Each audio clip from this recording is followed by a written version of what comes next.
students, welcome to online classes system CR international school Tihara. तो जैसा कि आपको पता है कि हम क्लास 9 का चैप्टर सेकंड पढ़ रहे थे और चैप्टर सेकंड में हम पढ़ रहे थे कि कैसे हम मैटर को क्लासीफाई करते हैं, उसकी फिजिकल प्रॉपर्टी में, उसकी केमिकल प्रॉपर्टी में। फिर हमने जाना था कि क्या प्योर सब्सटेंस होते हैं और क्या मिक्सचर होते हैं। फिर हमने आपको बताया था कि प्योर सब्सटेंस के दो टाइप होते हैं, एलिमेंट और कंपाउंड। एलिमेंट्स के बारे में फिर हमने जाना कि only one kind of particle से ये मिलकर बने होते हैं, और कंपाउंड के बारे में जाना कि more than one kind of particle से ये मिलकर बने होते हैं। फिर मैं आपको बता रही थी कि what do you mean by mixture, mixture क्या होते हैं और कितने पार्ट में इसे डिवाइड करते हैं। तो वहाँ पे हमने टॉपिक अपने पिछली वाली वीडियो में एंड किया था। अब मैं यहीं से स्टार्ट करती हूँ, ठीक है। तो हम बढ़ते हैं कि मिक्सचर क्या होते हैं। इनके बारे में मैं आपको बता चुकी हूँ कि जब हम दो या दो से ज़्यादा एलिमेंट को या किसी भी सब्सटेंस को मिक्स कर रहे हैं और किसी भी रेशियो में मिक्स कर रहे हैं तो उसे हम मिक्सचर कहते हैं। मीन्स ऐसा नहीं होता कि जो सब्सटेंस लिया उसमें एक डेफिनेट रेशियो, नहीं, डेफिनेट रेशियो वाले कंपाउंड होते हैं, और जो हमारे पास रेशियो है वो अगर अनफिक्स्ड रहे, हर जगह अलग अलग रहे, तो उसे हम मिक्सचर बोलते हैं। अब मिक्सचर को क्लासिफाई किया गया है टू टाइप्स में, तो चलो वहाँ हम आगे बढ़ते हैं। देखो टाइप्स ऑफ मिक्सचर, पहला टाइप है homogeneous mixture and second type है हेट्रोजीनियस मिक्सचर। मैं आपको बताती हूँ कि ये होमोजीनियस मिक्सचर क्या होते हैं। सबसे पहले देखो बच्चों, होमो का मतलब क्या होता है? होमो का मतलब होता है सेम, ठीक है। सेम, सेम क्या? सेम फेज हो, एक ही फेज हो, या फिर यूनिफॉर्म कंपोजिशन हो। अब आप लोग इसका मतलब क्या समझते हो? मान लो मैं आपसे कहती हूँ आप पानी में नमक मिला रहे हो, पानी में सॉल्ट, मतलब सॉल्ट का सोल्यूशन बना रहे हो। तो सॉल्ट सोल्यूशन जब आपने उसमें ऐड किया है तो मुझे एक बात बताओ आप कि जब सॉल्ट इसमें ऐड करोगे तो आपको क्या लगेगा? सॉल्ट अपनी प्रॉपर्टी खो देगा, मतलब सॉल्ट आपको दिखाई नहीं देगा, ओनली आपको क्या दिखाई देगा? वाटर। मीन्स एक ही फेज दिखाई देगा, और वो फेज किसका होगा? वाटर का फेज होगा। तो हम क्या कह सकते हैं यहाँ पर कि सेम फेज से मिलकर जो सब्सटेंस बना होता है उसको हम क्या बोलेंगे कि वो कैसा है? होमोजीनियस है। और एक से ज़्यादा सब्सटेंस को हमने मिक्स किया है तो ये क्या होगा? होमोजीनियस मिक्सचर, ठीक है। मिक्सिंग कर रहे हैं तो मतलब मिक्सचर बना रहा है, एक से ज़्यादा सब्सटेंस है तो ये होमोजीनियस मिक्सचर बना रहा है। होमोजीनियस ही क्यों? क्योंकि इसका फेज़ कितना है? वन फेज़ है, एक यूनिफॉर्म कंपोजिशन है, मतलब दूसरे सब्सटेंस ने इसके अंदर आकर अपनी प्रॉपर्टी जो है वो लॉस कर दी है, ठीक है। नेक्स्ट मिक्सचर की तरफ मैं और एग्जांपल आप इसमें ले सकते हो। जैसे कि मैंने पानी में नमक डाला है, ऐसे आप पानी में अगर चीनी के पार्टिकल मिलाते हो तो वो भी अच्छे से घुल जाती है, ओनली आपको पानी पानी का फेस दिखाई देता है, तो वो भी होमोजीनियस के अंदर आती है, ठीक है। तो मैंने यहाँ लिख दिया mixture of salt and water and mixture of alcohol in water. आप लोगों ने अल्कोहल मतलब शराब देखी होगी, उसमें क्या होता है? क्या आपको ऐसा लगता है कि पानी अलग हो गया है और उसमें जो अल्कोहल है वो अलग हो गई है? जी नहीं, हमको ऐसा लगता है कि जो अल्कोहल है और वाटर है ये सब एक है, अच्छे से मिक्स हो जाते हैं, एक होमोजीनियस मिक्सचर बनाते हैं। तो ये एग्जाम्पल किसका है? होमोजीनियस मिक्सचर का है, ठीक है। तो आप ऐसे ही और एग्जाम्पल कर सकते हो जो अच्छे से डिज़ोल्व हो जाए, ठीक है। डिज़ोल्व होने का मतलब क्या है कि ओनली एक सब्सटेंस जो है वो आपको दिखाई दे, दूसरा सब्सटेंस जो है उसका फेस आपको दिखाई ना दे। नेक्स्ट पार्ट की तरफ बढ़ते हैं, वो है हिट्रोजीनियस मिक्सचर। अब हिट्रो का मतलब क्या होता है? हिट्रो का मतलब होता है डिफरेंट, ठीक है। डिफरेंट मतलब यहाँ पर जो फेज है वो आपको अलग अलग दिखाई देंगे। अलग अलग दिखाई देंगे मतलब कि visible boundary of separation between them. Separation between them, जैसे कि आपने पानी के अंदर मिट्टी मिलाई तो आप क्या समझते हैं इससे कि जो पानी है उसका फेज़ आपको अलग दिख रहा है, और जो मिट्टी आप उसमें ऐड कर रहे हो उस मिट्टी का फेज़ आपको अलग दिख रहा है। इसका मतलब क्या है कि दो बाउंड्री आपको अलग अलग दिखाई दे रही है। अगर डिफरेंट बाउंड्री आपको शो होती है तो इट मीन्स वो मिक्सचर जो है, दो से ज़्यादा सब्सटेंस है, इसका मतलब वो मिक्सचर है। लेकिन दो अलग अलग बाउंड्री आपको दिखाई दे तो वो कैसा मिक्सचर होगा? वो हेट्रोजीनियस मिक्सचर होगा, ठीक है। ऐसे ही आप कोई भी एग्जांपल जिसमें आपको लगे कि दो सब्सटेंस डिसोल्व नहीं हो रहे हैं, अपनी अपनी बाउंड्री अलग अलग शो कर रहे हैं, अपना फेज अलग शो कर रहे हैं, तो उनका मिक्सचर जो यूनिफॉर्म नहीं है ठीक है, तो उसे हम बोलते हैं कि वो किस में आते हैं, हेट्रोजीनियस मिक्सचर में आते हैं। तो देखो मैंने यहाँ लिखा भी है सैंड प्लस वाटर, ठीक है। नेक्स्ट लिखा है मैंने शुगर प्लस सैंड। अब आप लोग ये देखो, क्या शुगर के अंदर सैंड के पार्टिकल डिसोल्व हो जाते हैं? जी नहीं। इसका मतलब क्या है कि शुगर के पार्टिकल आपको अलग शो होते हैं और सैंड के पार्टिकल आपको अलग शो होते हैं। तो मैं क्या कह सकती हूँ, मैं कह सकती हूँ कि जो मिक्सचर है वो हेट्रोजीनियस है। मिक्सचर क्यों है? क्योंकि उसमें एक से ज़्यादा सब्सटेंस मिले हुए हैं। और हेट्रोजीनियस क्यों है? क्योंकि उनकी बाउंड्री जो है वो अलग अलग दिखाई दे रही है। तो ये एग्जाम्पल थे होमोजीनियस मिक्सचर के और हेट्रोजीनियस मिक्सचर के। हाँ बच्चों, तो हमारा जो हमने टॉपिक पढ़ लिए हैं किस तरीके से हम मैटर को क्लासिफाई करते हैं। जो नेक्स्ट टॉपिक आता है वो है कंसंट्रेशन ऑफ सॉल्यूशन। हाँ, आप लोगों को एक बात बता दूं, आप लोगों को मिक्सचर और कंपाउंड में डिफरेंस है वो खुद से करने हैं। आप लोग कोशिश करना, वरना आपको नोट्स तो प्रोवाइड हम कर ही रहे हैं साथ में, और नोट्स में आप लोग डिफरेंस करना, कुछ समझ में ना आए तो आप लोग हमसे पूछ सकते हो। तो नेक्स्ट जो टॉपिक है वो है concentration of solution. Means solution को की कंसंट्रेशन क्या है या वो नहीं है, तो उसको कैसे कंसंट्रेट किया जाए। तो कंसंट्रेशन ऑफ सॉल्यूशन को पढ़ने से पहले सॉल्यूशन क्या है इसको हमें पढ़ना पड़ेगा। तो चलो इस चीज़ की तरफ पढ़ते हैं कि सॉल्यूशन है क्या। तो देखो, सॉल्यूशन कैसे बनता है। एक जो मिक्सचर होता है सोल्यूट का और सोलवेंट का, उनको जब हम डिज़ोल्व करते हैं तो वो अच्छे से डिज़ोल्व हो जाए और एक फेज़ हमारे सामने प्रोड्यूस करे, वो क्या कह सकते हैं हम कि हमने एक सोल्यूट लिया, एक सोलवेंट लिया, उनको अच्छे से मिक्स किया और वो डिज़ोल्व हो गए हैं, तो वो एक सॉल्यूशन बनेगा। अब बात आती है कि सोल्यूट क्या है, सोलवेंट क्या है, ये आप क्या बता रहे हो। तो चलो एक बारी बारी से मैं आपको सारा बताती हूँ। तो देखो, सबसे पहले मैं बात करती हूँ सोल्यूट की। सोल्यूट क्या होता है? मान लो आपने दो सब्सटेंस को मिक्स किया है, दोनों आपस में डिसोल्व हो रहे हैं। जब आप मिक्स करोगे तो उनमें से एक सब्सटेंस लेस अमाउंट में होगा तो दूसरा सब्सटेंस मोर अमाउंट में होगा।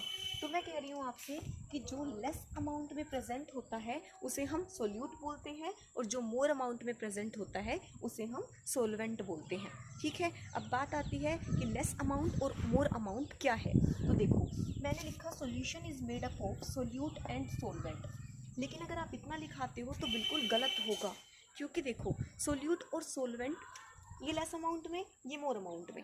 जैसे कि मैंने पानी में नमक मिलाया, तो मुझे पता है कि पानी में नमक, पानी ज़्यादा लेते हो आप लोग, शिकंजी बना रहे हो आप, पानी ज़्यादा ले रहे हो, नमक तो उसमें कम डालते हो, तो पानी जो है वो मोर अमाउंट में प्रेजेंट है और जो सोल्ट है वो लेस अमाउंट में प्रेजेंट है। तो means this substance is present in less amount, we can say solute is NaCl in NaCl plus water and water is present in more amount, तो ये क्या होगा हमारे पास, सोलवेंट होगा। ठीक है, अब बात आती है इन दोनों से मिलकर जो बनता है उसे हम क्या बोलते हैं, सॉल्यूशन बोलते हैं। अब लेकिन अगर आप इतना ही कहते हो कि सोल्यूट और सोलवेंट से मिलकर जो बना उसे सॉल्यूशन कहते हैं, तो ये बिल्कुल गलत होगा। क्यों? देखो मैंने लिखा है homogeneous mixture of solute and solvent. It means homogeneous mixture का मतलब क्या है यहाँ पर कि आपस में वो क्या हो जाए, डिज़ोल्व हो जाए। मान लो आप सैंड और वाटर को ऐड कर रहे हो, तो सैंड क्या वाटर में डिज़ोल्व होती है? जी नहीं, सैंड वाटर में डिज़ोल्व नहीं होती, तो वो होमोजीनियस नहीं है, तो वो सॉल्यूशन भी नहीं है। ठीक है, तो आप कभी नहीं कह सकते कि हेट्रोजीनियस मिक्सचर को आप सॉल्यूशन में लोगे। आपको होमोजीनियस जो मिक्सचर है, जो अच्छे से डिज़ोल्व हो जाते हैं, उन्हें आपको सॉल्यूशन में लेना है। इतना आया समझ में? अब देखो मैंने यहाँ लिख दिया है NaCl लेस अमाउंट में है तो ये behaves as solute and water is present in more amount, so behaves as solvent. ठीक है, और दोनों को मिलाते हैं तो दोनों घुल जाते हैं, मतलब होमोजीनियस है। ठीक है, मीन्स पूरा अगर आप शुगर एंड सेंट का एग्जांपल लेते हो तो शुगर एंड सेंट जो है वो आपस में डिसोल्व नहीं होते, तो वो सॉल्यूशन की तरह बिहेव नहीं करेंगे। इतना आया समझ में? ठीक है, अब मैं बात करती हूँ कि हमारे पास सॉल्यूशन के टाइप होते हैं। देखो जैसे कि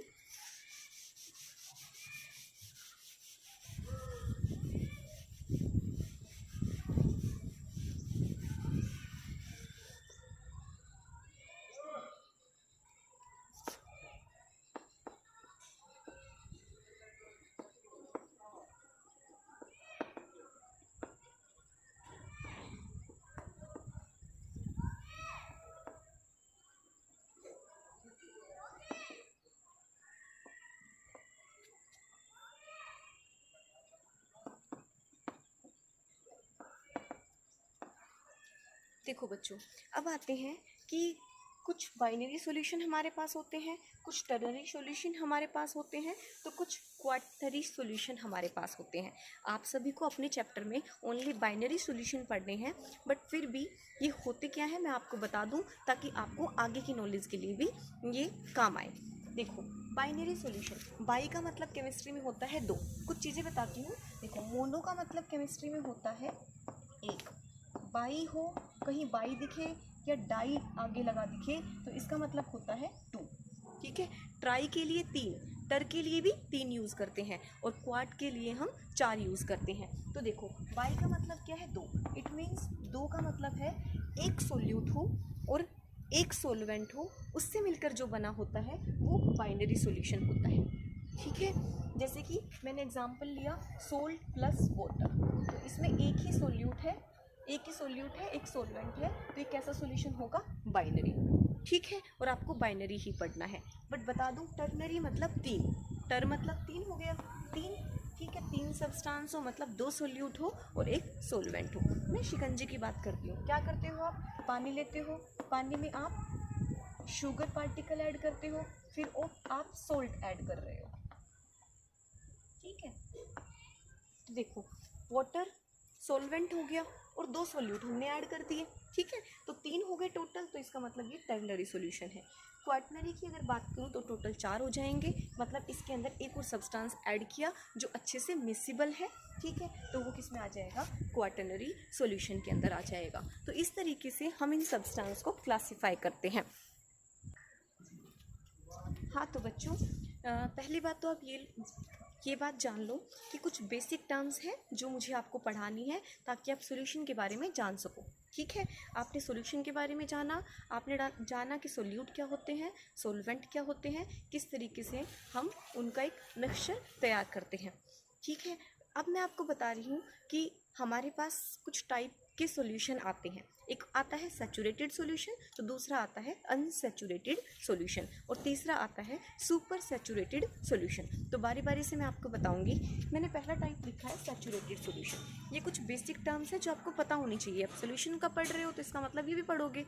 तो सैचुरेटेड सॉल्यूशन क्या है? देखो, ध्यान से जानो। मैं एक डेली लाइफ का एग्जाम्पल ही ले रही हूँ।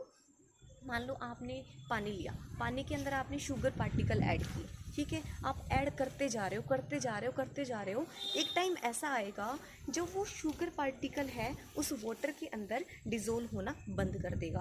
मतलब एक स्टेज आ जाएगी कि अब और पार्टिकल उसके अंदर ऐड नहीं हो सकते, तो उस सॉल्यूशन को हम सैचुरेटेड सॉल्यूशन बोलते हैं। ठीक है, means no more solute can be add at a particular temperature. आप एक पर्टिकुलर टेम्परेचर पर ज़्यादा से ज़्यादा सोल्यूट उसमें जितनी उसकी गुंजाइश थी उतना उसने ऐड करा लिया। अब इससे ज़्यादा अगर आपको ऐड कराना है, या तो आपको हीट करना पड़ेगा या फिर आपको वहीं स्टॉप करना पड़ेगा। तो सैचुरेटेड सॉल्यूशन वो होते हैं जो एक पर्टिकुलर टाइम पर सैचुरेट हो जाते हैं, जो क्या करते हैं इसके बाद और ऐड नहीं हो सकते, और अगर ऐड करोगे तो नीचे जाके वो बैठ जाएंगे। ठीक है, तो ये थे सैचुरेटेड सॉल्यूशन। आप लोगों ने ये कंडीशन जो अपने घर में भी ऑब्जर्व की होगी। ठीक है, आप ऑब्जर्व कर भी सकते हो, अगर नहीं की है तो वैसे कॉमन सी बात ऑब्जर्व हो ही जाती है। सेकेंड जो टाइप है वो है अनसैचुरेटेड सॉल्यूशन। अनसैचुरेटेड सॉल्यूशन इसका मतलब है सैचुरेटेड से थोड़ा अलग। सैचुरेट में तो क्या होता है कि एक लिमिट आ गई, सैचुरेट हो गया, अब और सोल्यूट हमें ऐड नहीं करना। बट अनसैचुरेटेड में क्या होता है कि अभी उसमें गुंजाइश है, अगर आप चाहते हो और सोल्ट या और शुगर ऐड करना तो उसमें और शुगर या और सोल्ट पार्टिकल ऐड हो सकते हैं। ठीक है, जैसे मान लो मैंने एक बीकर लिया, बीकर के अंदर मैंने पानी डाला। ठीक है, इसके अंदर वाटर डाला हुआ है, ऊपर से मैं सोल्ट पार्टिकल डाल रही हूँ। अभी शुरुआत है सोल्ट पार्टिकल डालने की, तो मैं क्या कह सकती हूँ कि अभी ये सॉल्यूशन अनसैचुरेटेड है, इसमें और ज़्यादा गुंजाइश है कि आप मोर सोल्यूट पार्टिकल इसमें ऐड कर सकते हो और एक सॉल्यूशन बना सकते हो। लेकिन आप सोच के देखो, इसमें आप सोल्ट पार्टिकल ऐड करते गए, एक स्टेज आने तक ये घुलते गए। फिर अगर आपने इसे ज़्यादा ऐड किया तो क्या होगा कि ये धीरे धीरे करके यहाँ पर नीचे आके क्रिस्टल बनाकर बैठ जाएंगे। ठीक है, तो उनकी एक लिमिट आ गई थी, वो सेचुरेट हो चुके थे। और अगर आपने और भी ऐड कर दिए तो जब यहाँ पर इकट्ठे हो रहे हैं तो ये इसको क्या बोलेंगे, सुपर सेचुरेटेड सॉल्यूशन, कि वो अब क्या हो गए हैं, एक स्टेट में आ गए हैं, सेचुरेटेड से भी ऊपर स्टेट में क्रिस्टल बनाकर नीचे सेटल डाउन हो चुके हैं। ठीक है, तो एक है सेचुरेटेड, दूसरा है अनसेचुरेटेड और तीसरा होता है super saturated, super saturated solution. ठीक है, तो हम इन तीनों सॉल्यूशन को बस आपको पता होना चाहिए क्या है क्या नहीं है। एक में कम सोल्यूट है तो और डाल सकते हैं, एक में बस उसकी अमाउंट आ चुकी है फिर भी आप और डिसोल्व कर रहे हो, तो तीसरा क्या है कि वो क्रिस्टल बना के नीचे बैठ चुके हैं, तो वो क्या हो गया हमारे पास ये सॉल्यूशन। ओके, तो अब आगे हम पढ़ते हैं कि किस तरीके से। हाँ तो बच्चों देखो, अब आपको मैं कुछ टाइप्स बताती हूँ कि मैंने आपको कहा लेस अमाउंट में है वो सोल्यूट है, मोर अमाउंट में है वो सोलवेंट है, उससे हमारा एक सोल्यूशन प्रिपेयर हो गया जब इन दोनों आपस में डिसोल्व हो गए। अब मैं आपको बता रही हूँ ऐसे ही 9 टाइप कि किस तरीके से भी। देखो, या तो हो सकता है वो सब्सटेंस सॉलिड हो, सॉल्यूट की बता रही हूँ मैं, सॉल्यूट क्या हो सकता है, या तो सॉलिड है या लिक्विड है या गैस है। ऐसे ही सोलवेंट क्या हो सकता है, या तो सॉलिड है या लिक्विड है या गैस है। अगर मैं आपसे पूछूं कि इन सब का मिक्सचर बनाकर मैं चलूं और एग्जाम्पल लिखूं तो हमें टोटल सॉल्यूशन के एग्जाम्पल बारी बारी से पता लग जाएंगे और उनके टाइप में क्या क्या आता है ये भी पता लग जाएगा। ठीक है, तो आप लोग खुद से 1-2 मैं बताऊंगी, कोशिश करना। ठीक है, वैसे तो यहाँ पर आपको सारे मिक्सचर कैसे मिक्स हो रहे हैं इन सब के बारे में मैं आपको बता ही रही हूँ, देख लो एक बार, फिर भी ना समझ में आया तो आप पूछ सकते हो मुझसे। देखो, मैंने लिखा यहाँ पर ये सोल्यूट जो लेस अमाउंट में है, ये सोलवेंट जो कि मोर अमाउंट में है, फिर यहाँ पर लिख दिया एग्जाम्पल। अब सोल्यूट क्या हो सकता है, सॉलिड भी हो सकता है, लिक्विड भी हो सकता है और गैस भी हो सकता है। ऐसे ही सोलवेंट क्या हो सकता है, सॉलिड हो सकता है, लिक्विड हो सकता है और गैस। इस तरीके से इनको मिक्स किया है ताकि हमें एक होमोजीनियस मिक्सचर मिले और इनके एग्जाम्पल हम खुद से डेली लाइफ से रिलेट करते हुए लिख सकें। देखो भाई, अगर मैं सोल्यूट भी सॉलिड लेती हूँ जो कि लेस अमाउंट में है और मैं सोलवेंट भी सॉलिड लेती हूँ जो कि मोर अमाउंट में है, इन दोनों को मैं मिक्स करती हूँ, ऐड करती हूँ, मीन सॉलिड इन सॉलिड। तो मुझे एक ऐसा एग्जांपल लेना है कि दोनों सॉलिड आपस में डिसोल्व हो जाए और एक होमोजीनियस मिक्सचर बनाए। तो दोनों सॉलिड है, सॉलिड में अक्सर मेटल्स आती हैं, तो मैंने एग्जाम्पल लिया जिंक प्लस कॉपर का। जिंक प्लस कॉपर के मिक्सचर को हम ब्रास बोलते हैं, means brass is the mixture of zinc and copper, जिसमें जिंक लेस अमाउंट में होती है और कॉपर मोर अमाउंट में होती है। ये अबाउट टू 30-70 का रेशियो होता है और कई जगह हम यहाँ पर 60 यहाँ इसको 20 और 80 का रेशियो भी ले लेते हैं, पर इसमें कंफ्यूज होने की ज़रूरत नहीं है। बस इतना कर लेना कि दोनों सॉलिड है, इतने अच्छे से मिक्स होती है कि हमें ये नहीं पता चलता कहाँ पर जिंक है और कहाँ पर कॉपर है, तो ये फॉर्म करती है एक होमोजीनियस सॉल्यूशन। नेक्स्ट की तरफ हम आगे बढ़े तो देखो, मैं आपको बता रही हूँ कि नेक्स्ट मैंने ये सोल्यूट सॉलिड लिया और सोलवेंट लिक्विड लिया। समझ रहे हो मेरी बात को कि ये ज़्यादा अमाउंट में है, ये कम में है। तो सोच के देखो ऐसे कौन से 2 सब्सटेंस को मैं ऐड करके डिसोल्व करूँ जिसमें लिक्विड ज़्यादा हो और सॉलिड कम हो। अपने डेली लाइफ से रिलेट करते हुए एग्जाम्पल हमें लेने हैं, तो मैंने यहाँ पर एग्जाम्पल लिया वाटर प्लस सॉल्ट का। क्यों, देखो वाटर ज़्यादा होता है, सॉल्ट कम होता है, ये लिक्विड हो गया, ये सॉलिड हो गया। ठीक, ये एग्जाम्पल तो आपको बार बार करा रही हूँ मैं। नेक्स्ट सॉलिड प्लस गैस, जिसमें गैस ज़्यादा है सॉलिड कम है। ठीक है, या देखो गैस कहीं भी अगर ज़्यादा अमाउंट में आए तो आप एक बात याद रखना, आप एग्जाम्पल लेना अपनी एनवायरनमेंट का। ठीक है, हमारे चारों ओर जो भी प्रेजेंट है वो क्या है, गैसेस ही है। तो देखो गैस ज़्यादा अमाउंट में है और सॉलिड कम अमाउंट में प्रेजेंट है, तो यहाँ पर मैंने एग्जाम्पल लिया आयोडीन वेपर्स का। ठीक है, क्योंकि आप सभी को पता है कि वेपर है, इट मीन्स ये क्या है, जैसे आयोडीन है उसको जब हम बर्न करते हैं या फिर रख भी देते हैं तो वो वेपराइज हो जाते हैं, सब्लाइम प्रोसेस इसमें आता है। इट मीन्स एयर में आयोडीन वेपर का आना। ठीक है, आयोडीन पहले सॉलिड था फिर वो वेपर की फॉर्म में आ रहा है, तो एग्जाम्पल हो गया ना सॉलिड इन गैस। ठीक है, हमारे एनवायरनमेंट में उस सॉलिड सब्सटेंस का आना। नेक्स्ट अगर मैं कहूँ, अब मैंने सारे सॉलिड जो है वो सोल्यूट में मैंने कर लिए हैं, तो अब बारी आती है लिक्विड की टर्म में इन्हें पढ़ने की। तो मैंने लिया यहाँ पर लिक्विड, तो इसको भी बारी बारी से, एक बार इसे सॉलिड लूँगी, एक बार लिक्विड और एक बार गैस। लिक्विड इन सॉलिड अगर मैं लेती हूँ तो आप सोच के देखो कि जो सॉलिड है इसकी अमाउंट क्या है, ज़्यादा है, सॉल्वेंट की, और यहाँ पर जो अमाउंट है इसकी अमाउंट कम है। सॉल्वेंट सॉलिड है और सोल्यूट लिक्विड है। तो यहाँ पर भी मैंने अपने डेली लाइफ से रिलेट करता हुआ ही एग्जांपल लिया है हाइड्रेटेड सोल्ट। ये जैसे नमक है, ठीक है, नमक आप क्या होता है गर्मी के मौसम में या थोड़ा ऐसा नहीं हो जाता कि नमी नमी सी आ जाती है, इट मीन्स थोड़ा पानी आया है उसके अंदर, पर ज़्यादातर तो वो नमक के पार्टिकल हैं। सॉलिड ज़्यादा है और जो हाइड्रेटेड हुआ, हाइड्रो मतलब वाटर, जिसमें थोड़ा बहुत मॉइस्चर आया वो कम अमाउंट में है। तो ये हो गया ना लिक्विड इन सॉलिड, सॉलिड ज़्यादा है लिक्विड कम है। नेक्स्ट एग्जाम्पल की तरफ बढ़ती हूँ, लिक्विड इन लिक्विड। तो बहुत इजी एग्जाम्पल है, शराब का ले सकते हैं। क्यों? क्योंकि जो अल्कोहल है उसमें पानी मिला होता है, मीन्स पानी लिक्विड है और अल्कोहल भी लिक्विड है, और दोनों को ऐसे मिक्स करते हैं कि आप क्या मतलब ये पता नहीं चलता कि इसमें पानी कहाँ है और अल्कोहल कहाँ है, ये अच्छे से मिक्स हो जाता है। ठीक है, जैसे आपने पानी में तेल मिलाया, क्या वो मिक्स होता है? नहीं होता ना, तो इसका एग्जाम्पल नहीं आएगा। ठीक है, तो हमें ऐसे एग्जाम्पल लेने हैं जो अच्छे से मिक्स हो जाए। नेक्स्ट मैं कहूँ लिक्विड इन गैस। गैस ज़्यादा है लिक्विड कम है। मैंने अभी बताया आपको, गैस ज़्यादा कहीं भी आए ना, आप अपने एनवायरनमेंट का एग्जाम्पल लेना। एनवायरनमेंट में ये तो हो गई गैस, इसमें लिक्विड, लिक्विड मतलब क्या हो गया? पानी होता है ना भाई, पानी तो होता ही है, मॉइस्चर तो प्रेजेंट ही है, तो मैंने लिख दिया मॉइस्चर। ठीक है, नेक्स्ट मैं करती हूँ, अब मैं सारे लिक्विड ले चुकी हूँ, अब बारी है इनको सबको गैस की फॉर्म में लेने की। तो ये जब गैस की फॉर्म में हम ले रहे हैं तो नेक्स्ट जो सब्सटेंस है वो किसकी फॉर्म में होगा? या तो सॉलिड की फॉर्म में होगा, या फिर लिक्विड की फॉर्म में, या फिर गैस की फॉर्म में। तो पहले मैंने सॉलिड लिया। ठीक है भाई, देखो ये प्रोसेस जो आता है ये क्लास 12th में आप लोग पढ़ोगे। सॉलिड ज़्यादा है गैस कम है, एडजॉर्प्शन प्रोसेस है। तो मैं अभी नहीं कहूँगी आपसे पढ़ने की, क्योंकि ये पढ़ना मतलब रटना होगा, और मैं रटवाना कुछ नहीं चाहती। ठीक है, नेक्स्ट एग्जांपल मैं करती हूँ गैस इन लिक्विड का। लिक्विड ज़्यादा गैस कम। सोच के देखो, लिक्विड ज़्यादा पर उसमें गैस कम मिली हुई है। जो हमारे पास कोल्ड ड्रिंक्स होती है, पेप्सी की जो बोतल होती है उसमें पानी ज़्यादा होता है और CO2 गैस कम होती है। खोलते हो ना तो गैस बाहर निकलती है, वो गैस कौन सी होती है? कार्बन डाइऑक्साइड होती है। उसको प्रेशराइज करके पेप्सी की बोतल में डाला जाता है। इट मीन्स ये एग्जाम्पल हो गया गैस इन लिक्विड का, कोल्ड ड्रिंक्स।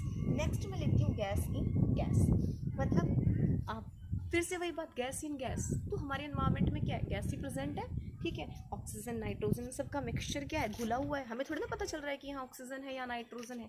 तो इट मीन्स ये सारे जो टाइप्स हैं ये आपको पढ़ने हैं। आज के लिए इतना ही, फिर भी कुछ समझ में ना आया तो आप मुझसे पूछ सकते हो। ठीक है, हमारी वीडियो अभी यहाँ तक है। नेक्स्ट में आपको कंसंट्रेशन, अभी सॉल्यूशन के बारे में बताया है, फिर आपको बताऊँगी कंसंट्रेशन कैसे मेज़र करते हैं। ठीक है, तो बाय बाय आज के लिए। ठीक है, अपने घर पे रहना, stay home, stay safe. Okay, bye.